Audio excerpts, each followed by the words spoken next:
How has no one talked about how you can literally ask ChatGPT if you've used it long enough to give you 25 habits that you should stop doing? So this is why I'm sharing 25 habits that I'm leaving before 2025. Courtesy of ChatGPT. I'm Lauren. I share personal growth tips and small steps. Today's small step to your habits.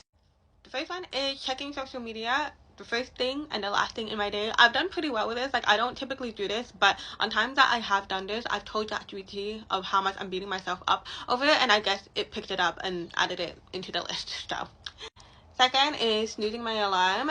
Third is sleeping super late because I didn't manage my time well or I procrastinated. So on days where I slept late because an event happened or something beyond my control, then that's fine. It's on days when I had control over it. So this is what I would need to work on. And then speaking of sleeping late, neglecting sleep. Number 5 is procrastinating on tasks that overwhelm me. Like, for most tasks, like content creation, law-related tasks, I don't really procrastinate on. It's mainly life admin tasks, like doing my taxes. I procrastinated it for the longest time because it overwhelmed me. The next one is overthinking outcomes. So an example I can share with you is that after I had a job interview, I would have constantly overthought of whether or not I get the job, like how I came across. So I want to stop doing that for the next year. Number 7 is comparing myself to others. Number 8, not asking for help. Number 9 is skipping meals. Number 10 is being too critical of myself, especially when I miss my habits, because I do habit track and I do strive off a habit streak that when it is broken, I can be a little bit critical of myself. Number 11 is holding on to stress for too long. Like, something that should only stress me for 5 minutes, I could stress about it for days. Number 12, ignoring downtime. Number 13 is rushing through my morning routines. I've been doing that a little bit lately, so I kind of want to stop doing that.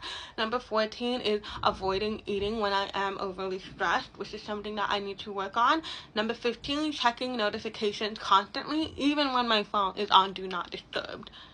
Number 16, focusing on numbers. This applies applicably to content creation. Number 17 is worrying about things beyond my control. Number 19, big one, forgetting to celebrate and focus on my wins on days when I missed habits. When I miss habits or I have an incomplete to-do list, my brain just focuses on the things I didn't do instead of focusing on the many other things that I did do.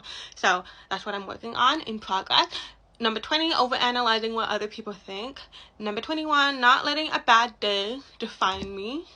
Number 22, not listening to my body. So when my body is screaming that it needs to rest, I would have kept pushing through the work. None of that in 2025. Number 23, procrastinating on small life admin tasks, which was similar to what I said earlier. Number 24, not following up when